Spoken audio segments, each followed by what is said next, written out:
So I just purchased the Sony G Master 16 to 25 millimeter lens. This one, I'm hoping that it's a lot lighter for my gimbal, because the 24 to 70, it was just too much payload, really heavy, doing real estate.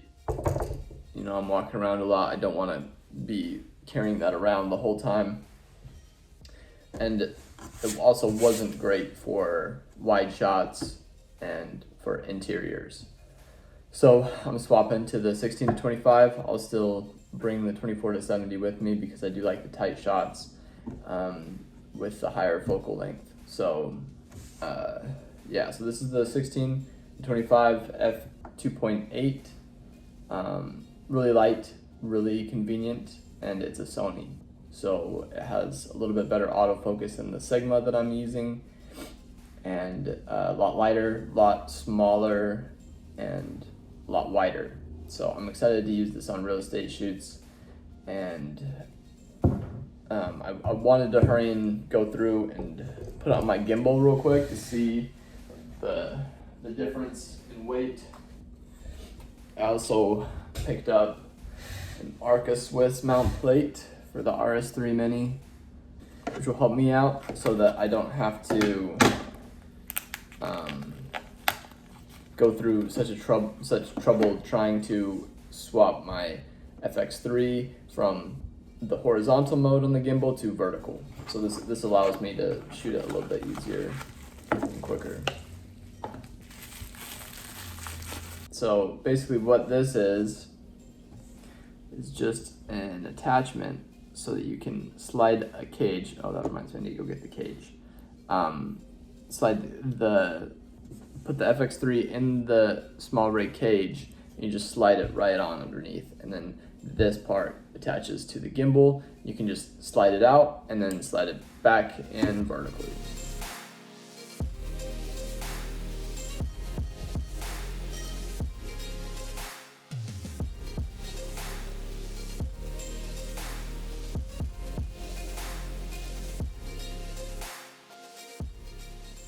Okay, then you just twist this knob here and it tightens. It's not coming off. So you can loosen it, it doesn't come off. You can slide it around however you want. Try to center it a little bit. This is how the gimbal is normally set up. It's got a hard angle. With this attachment here. The problem with it is you have to take this off, and then you have to take this guy off.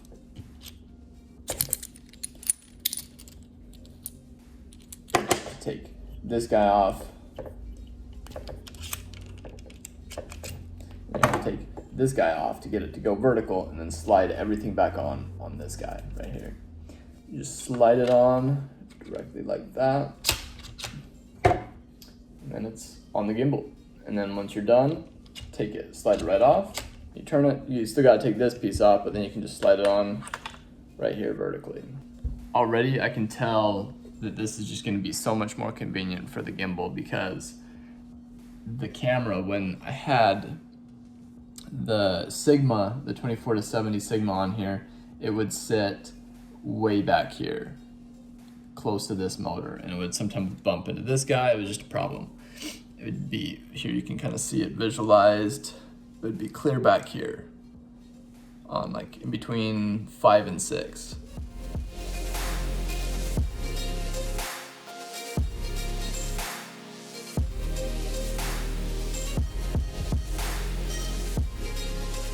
So the reason I bought this piece was because the piece that it originally came with only had one point of contact for the camera. And so in the front, you know, you would line it up with the front with this little niche right there. And the idea was that you would screw it in tight enough that it wouldn't move. But if it's a heavy camera, it's always going to be pushing down on this, and it just causes it to slide backward a little bit. So when I shot vertically, it would be tilted down. And you know, I remedied that by just tilting up on the gimbal, but that puts more strain on the gimbal, and it just would keep sliding. So I wanted to change that up. It was actually Josh Satin on YouTube that I was watching a video and he recommended this piece for the exact same reason. So I went ahead and purchased it based off of his feedback from it. It seems good. So right away I noticed one thing, it kills a lot of the space in between the gimbal and the camera, which is very nice because on shoot days I would have it that, you know, the camera would almost be bumping up against the gimbal just because it was so heavy. I had to keep it, had a very low center of gravity. So right away I noticed that that's gone, gives me a lot more space, and you know, the gimbal's functionality is therefore a lot better. So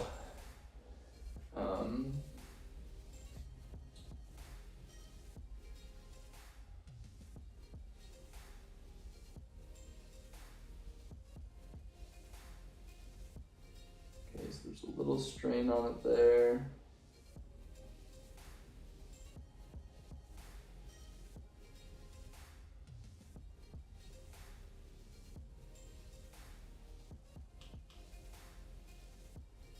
But it feels a lot better like this.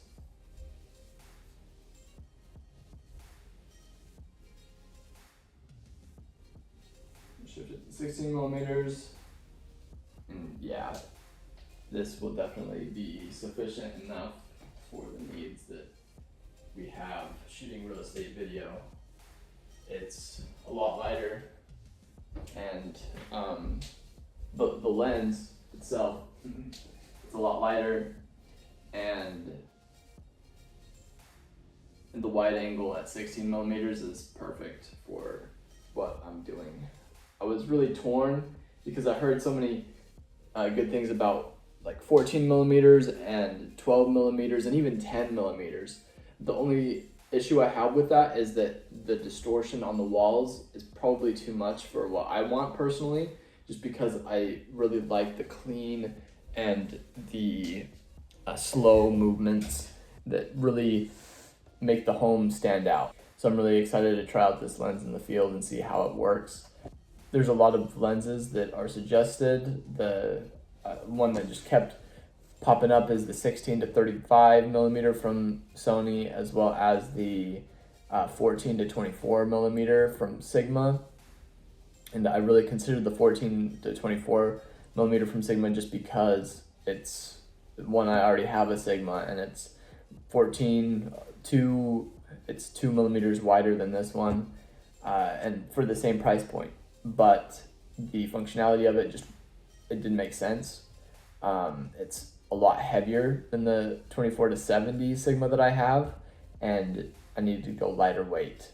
I have the RS3 Mini that I'm using right now, and I could upgrade, but I don't really want to at the moment. I think that getting this, I needed a wide angle lens, and two, I'd rather spend money on buying new equipment that I don't have, that I do have need for, rather than upgrading something that I already own, and it works very well for the most part already. So yeah, so this is just about optimizing the workflow, optimizing the gear that I already have.